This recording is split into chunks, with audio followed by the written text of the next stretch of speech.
at Dragon SpaceX. For your awareness, SISTI system verifications are in progress. I will report back when recovery personnel are en route. Dragon.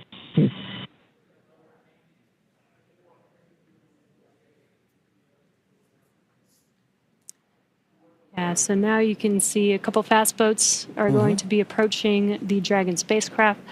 They're going to start with making sure that the spacecraft is safe. They're going to do some sniff checks. They're going to pick up those main parachutes. As Dragon splashed down, the chutes were immediately cut to make sure there's no safety issues there. So we'll pick up those main parachutes up.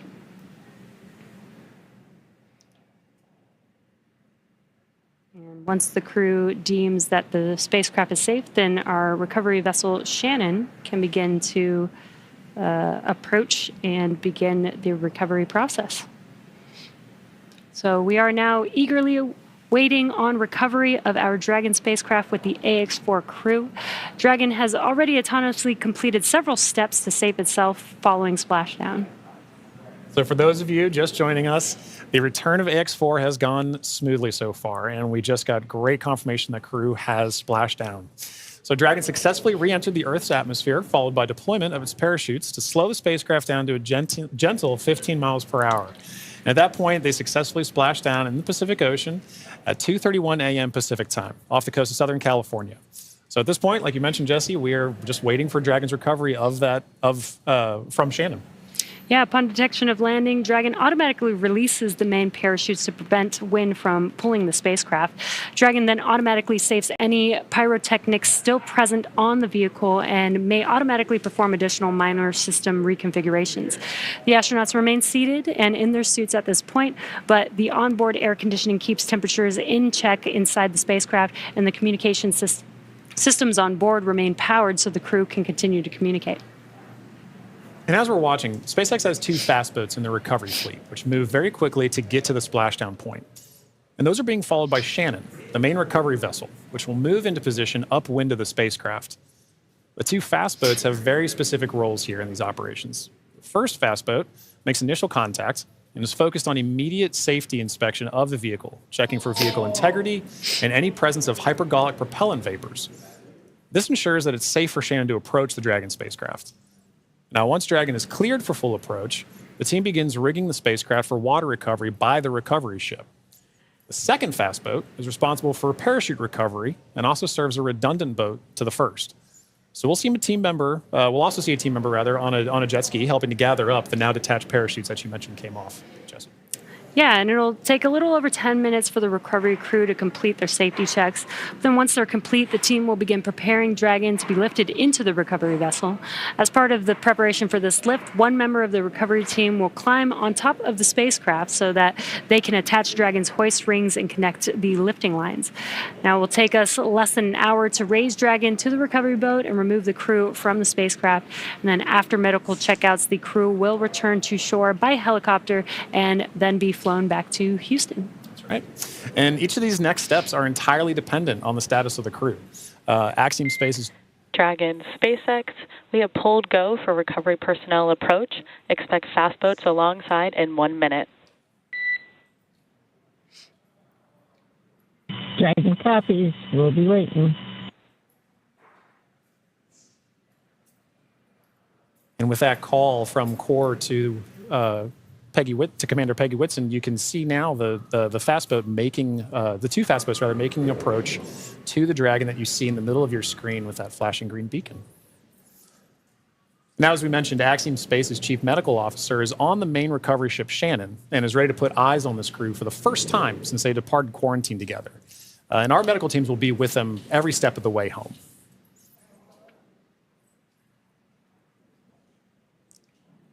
It is nighttime, so we do have this infrared camera to help us see a little bit more clearly. That's the Dragon spacecraft in the middle of your screen there.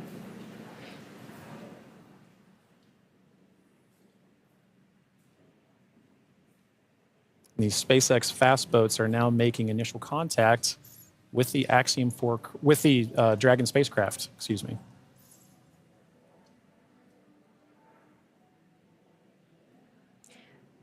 You can also see the red and green lights on Dragon, just similar to starboard and port on a ship. We have that for nights like this where it's a little bit harder to see the orientation of the vehicle, so those red and green lights help us understand which side of the vehicle and orientation that we are approaching.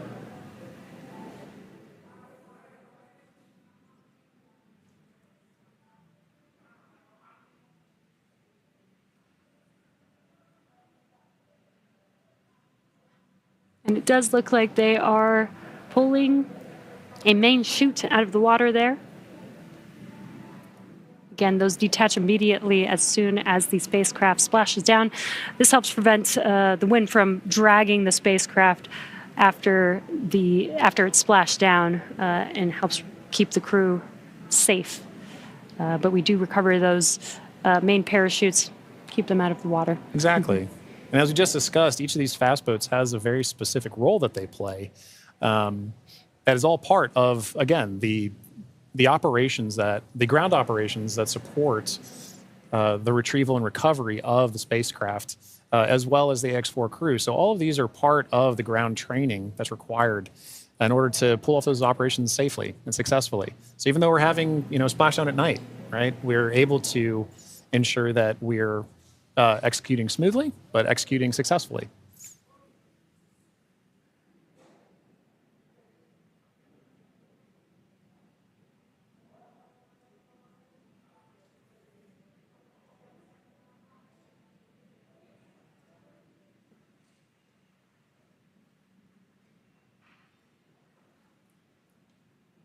We're now looking at some additional views that we're getting in of the fast boats making their contact with the Dragon spacecraft.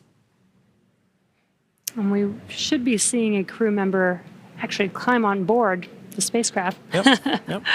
do some final safety checks, and then help begin setting up the rigging for the spacecraft to be lifted out of the water.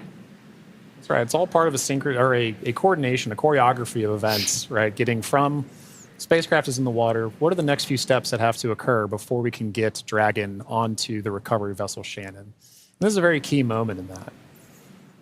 Yeah, and right now you can see them doing the sniffs, making sure that there's no hazardous gas or chemicals around the vehicle and that it's safe for the team to actually approach and climb onto the spacecraft. And as always, the recovery crew is wearing the PPE necessary to perform these operations. PPE is personal protective equipment. And it's a good reminder that even in this phase of the mission, we're excited crew is home, but the job's not done yet. We're taking this time to make sure that we're operating smoothly, that we're operating safely, so that we ensure a safe return for the crew on board the vessel and back home to their families and teams. Yeah, we call conclusion of the mission when the crew egresses the spacecraft, and egress means to exit the spacecraft.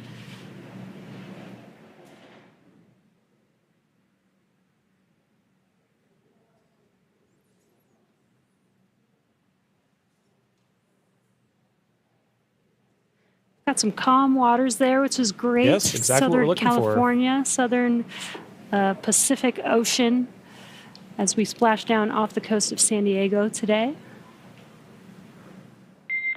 Dragon, SpaceX, hypergol sweeps, and unfired ordnance checks are nominal. Rigging is in progress. Approximately 5 minutes until capsule lift. We have SpaceX flight surgeon standing by. Please confirm crew are ready for post-splashdown PMC. Dragon, copy go, and we are ready for post-PMC. Copy that, Dragon. The next call you hear will be from flight surgeon on Dragon to ground privatized.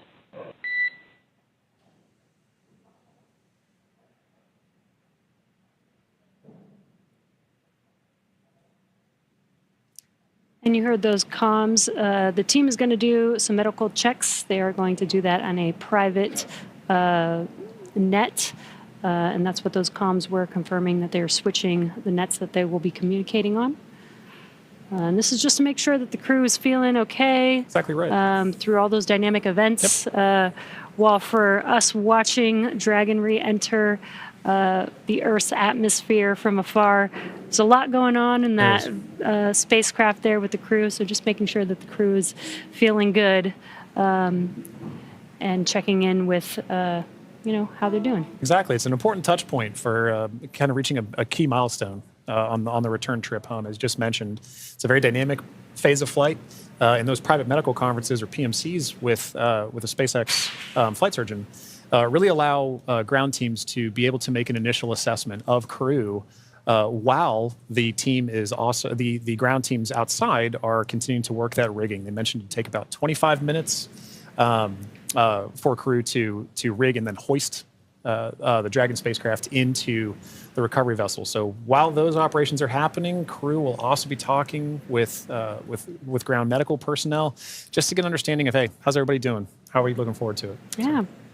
And they did confirm that the vehicle was safe to approach. They did some hypergol checks, and they also checked the thrusters that did not fire to make sure that there are no leaks from those thrusters. We do have Super Dracos on the vehicle in case of an abort emergency during ascent. We did not need those thrusters on this mission. And again, they are only used for the ascent portion, but we do want to make sure that throughout the mission, as the Dragon spacecraft was docked to the International Space Station for 18 days, that everything is still good and safe, again, to complete these final recovery operations.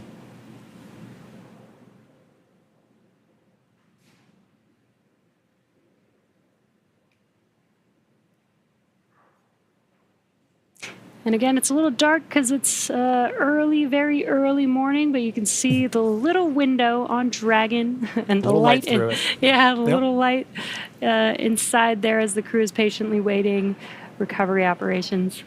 It's a very different view that they're having outside that window than they had for their flight up and their flight home. Yes. But all the same, I'm sure that they're also glad to say, hey, we're home. If you're just joining us from home, you are seeing live views of the Dragon spacecraft that has returned home from the Axiom 4 mission. After launching on June 25th, the Axiom 4 mission... Dragon SpaceX, Dragon to ground is now unprivatized. Com check. We have you loud and clear on Dragon ground. Copy, Dragon. We have you the same.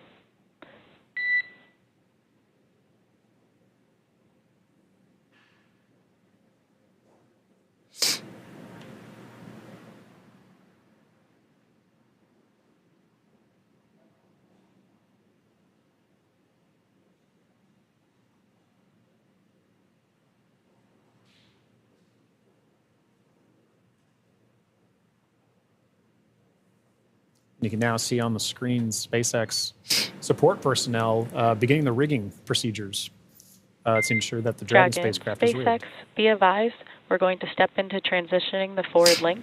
COM will be unavailable for approximately 5 minutes. Rigging continues nominally.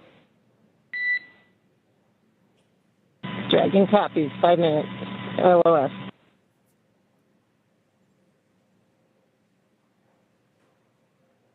Again, the Corps just keeping the crew updated with the operations that they're performing. They won't have comms for about 5 minutes, but rigging is continuing, as we can see there, with the recovery crew member standing on top of the spacecraft. Yeah, working very important procedures for the next phase of the AX-4 mission.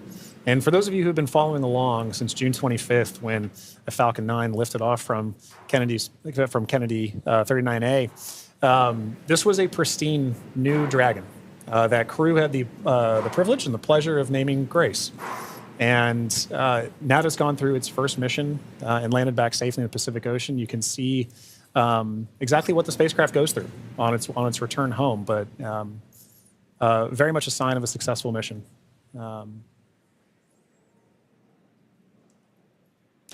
Yeah, I love the tradition that the first crew that flies in the spacecraft get to name the spacecraft. And Peggy Whitson had some great words on why they named the spacecraft Grace, which I think is amazing. And we've got a great fleet of Dragon spacecraft. And speaking of Commander Peggy Whitson, she's actually our third frequent flyer. Yeah. Our first frequent flyer was Michael Lopez Alegria from Axiom Space. Yep. Second being Jared Isaacman when he flew on the Polaris Dawn mission. And now Peggy Whitson flying for a second time on a Dragon spacecraft. At SpaceX, we're trying to make these vehicles reusable, just like aircraft when you fly and fly over again multiple times a day. And we're getting closer and closer to that with the same crew members flying again, which is awesome. And it's important to note, right, that kind of mission-to-mission lineage, right, allows crew members like Peggy Whitson, like Michael Lopez Alegria, to better help inform the next crews that are coming with them, right? The more familiarity that you get with the vehicle, the better equipped you are on your mission. And I, as a personal Peggy super fan, I cannot imagine a more fitting astronaut to be able to give a name to a new vehicle. I love the messaging behind why they chose to name it Grace.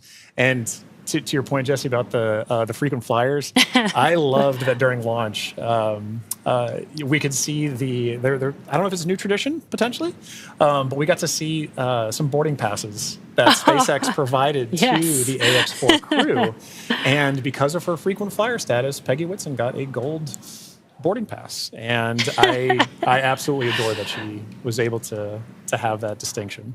Yes, just add it to her resume. Yeah, you can add it to the resume. SpaceX frequent flyer.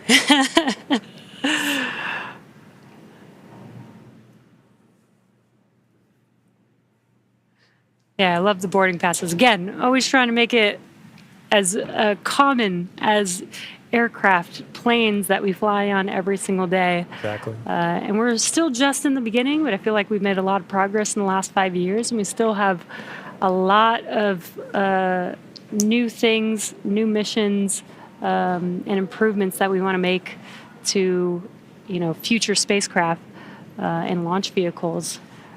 So I'm excited for the future. I really do believe that we could get to aircraft, plane, regular flight, multiple flights a day within our future. I think we can. And, human spaceflight it's a team sport. And it is something that you are always learning from. No matter how commonplace any of these missions get, right? There is always the amount of training that you put into it to execute that plan, train, fly mentality. And being able to perform these missions, being able to say that Peggy has flown on multiple Dragon spacecraft at this point, kind of highlight that every time she's going to still go through the same training that she did for the last mission. That all these crew members, that all of the ground support personnel are going to be ready to support missions like these from even well before crew is on the launch pad, all the way through Splashdown, pulling them onto the recovery vessel here for the Dragon spacecraft. And you can see on your screen both the fast boat and the recovery vessel Shannon making approach to Grace, our Dragon spacecraft.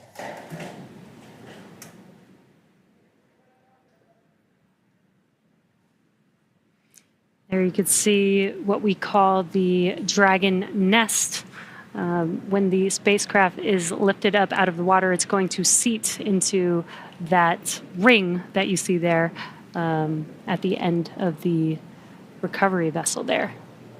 And once the spacecraft is nestled into the nest, it'll translate to a deck that meets the height of where the hatch on the Dragon spacecraft is.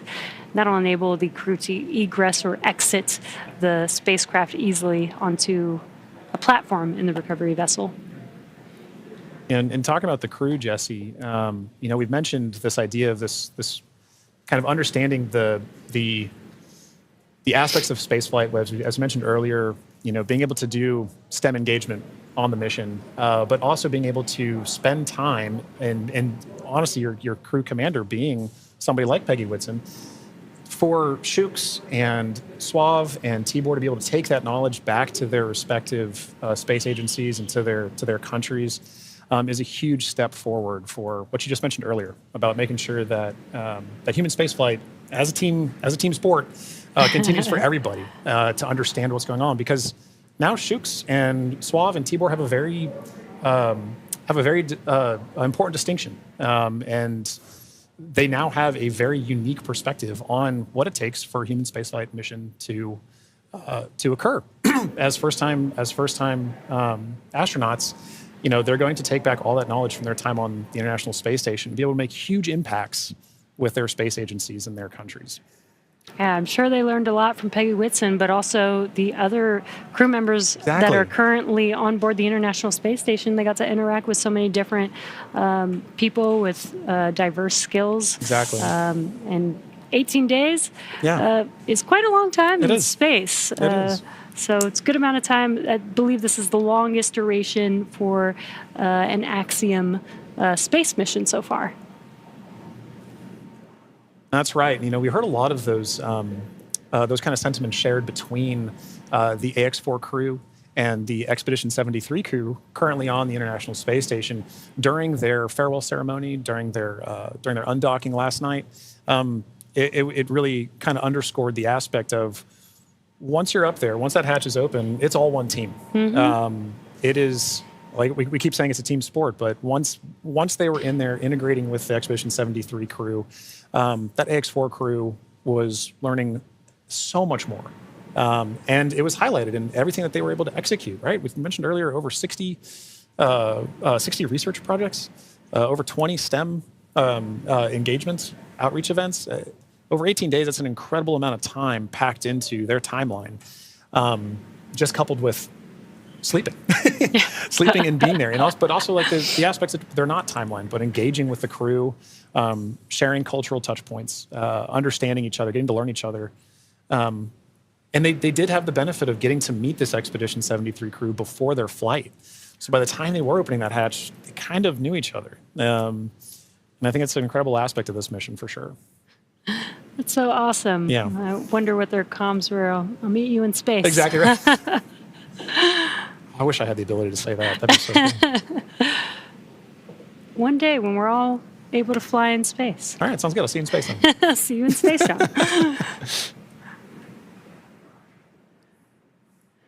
Looks like we're getting closer. They are pulling the spacecraft towards the recovery vessel. Looks like we're rigged up, and you can see the hydraulic lift moving forward and down.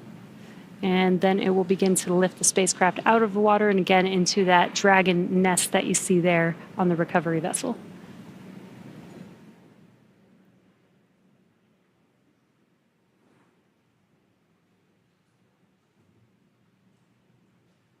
I think one of my favorite parts is the recovery crew that's on the spacecraft gets to jump into the ocean when they're done. Yeah. And it's nighttime in the Pacific, so it might be a little cold. It will be a little chilly. But definitely a unique part of the job. Exactly right.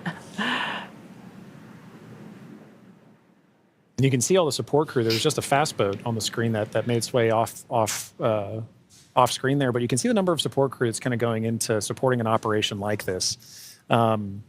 It may look like it's not happening very fast, but there are a lot of steps that each of these crew members are responsible for ensuring that the Dragon spacecraft is pulled into that nest safely but smoothly, and they're working towards that now. There he goes. Love that. Despite the freezing temperatures, it looks fun. And he got out of the water pretty fast, so I think you're right about that.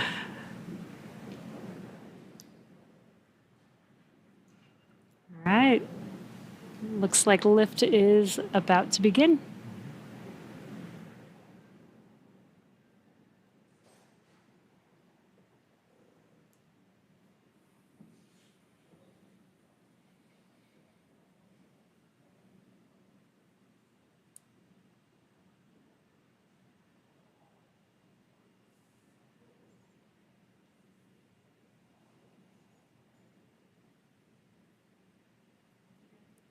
Those of you just tuning in, the AX4 crew splashed down off the coast of Southern California a little under 30 minutes ago.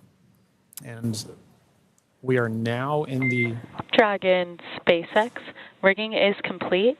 Stand by for capsule lift. Dragon copies. Dragon SpaceX, capsule lift in progress, brace. All right, good verbal confirmations there and visual confirmations that we're getting a successful lift. Dragon copies. And again, those comms, crew can't see what's happening outside Right. of the spacecraft, so letting the crew know what's happening so they understand, the vehicle moving, Exactly. what those different feelings are with the spacecraft moving around. Trying to give crew some level of situational awareness of where they are and where they're going next. So Dragon will remain in the nest during the crew extraction and for the journey back into port. The spacecraft is currently was just lifted, as you saw, and set on the nest. And from here, it'll be centered and oriented. And then from there, Dragon will be translated into the hangar underneath the helipad aboard the ship so that we can then open the hatch.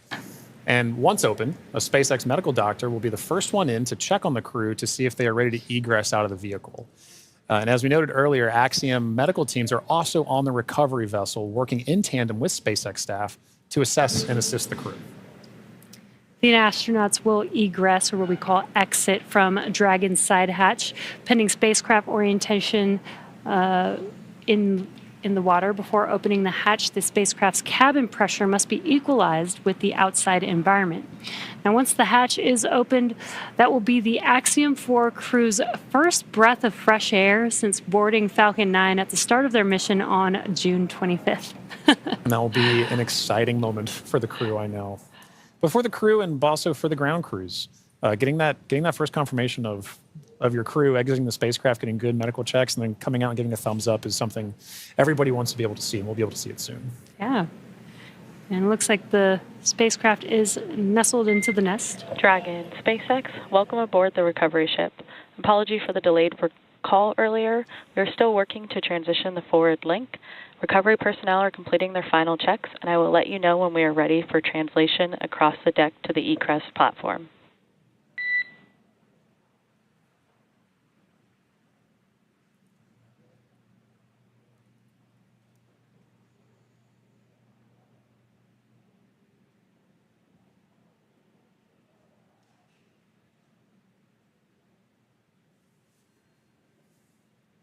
Now, they are de-rigging the spacecraft, but they're also doing some final sniff or leak checks and then covering the thruster locations prior to opening that hatch. Let's just make sure that the vehicle is more than safe for the crew members to exit the vehicle.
Again, if you're just now joining us, the Dragon spacecraft has been lifted onto the recovery vessel Shannon. Now the recovery crew is safing the vehicle. They're putting some covers on the thrusters of the vehicle just to ensure, now that the spacecraft is no longer in operation, we don't need those thrusters. They did some sniff checks before they put some covers on it. SpaceX, comm check. We have you loud and clear in Dragon. Copy that, Dragon. We have you the same. Welcome aboard the recovery ship. We are working to troubleshoot the forward link transition. Stand by for translation across the deck. I'll let you know when we're ready for that. Okay, copy.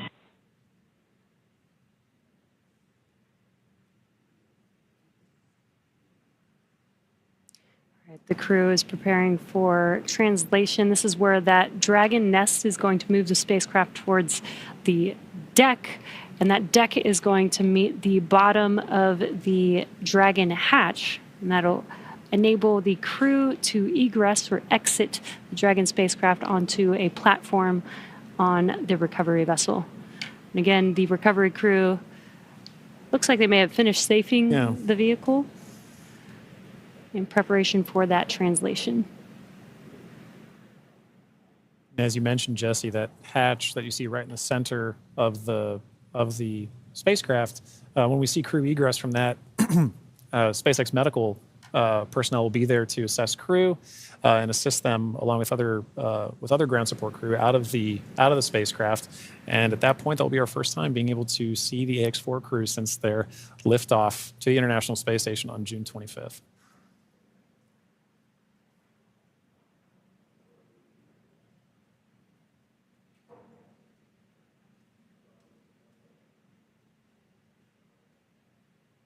On a side note, I do love seeing crew go into and come out of the hatch, whether it's the side hatch or whether it is the docking port. I love seeing the smiles on their faces. Yeah, it's going to be exciting for them once we open this Dragon side hatch. Again, it'll be the first breath of fresh air in about 20 days for them since they boarded the Falcon 9 on launch day. And this is an interesting distinction. You launch in the Atlantic and you splash down the Pacific. It's very different breaths of air that you're getting. And you traveled all over space for thousands of miles. 288 orbits, something like 7.6 million miles, all just to come down across the country. Millions of miles, I should say.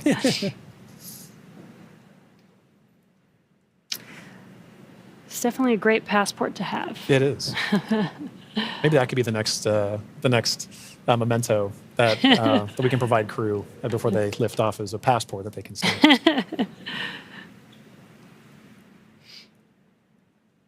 think the locations would be orbits. That'd be really cool. Outside of Earth. Yeah. Earth orbits, low Earth orbit.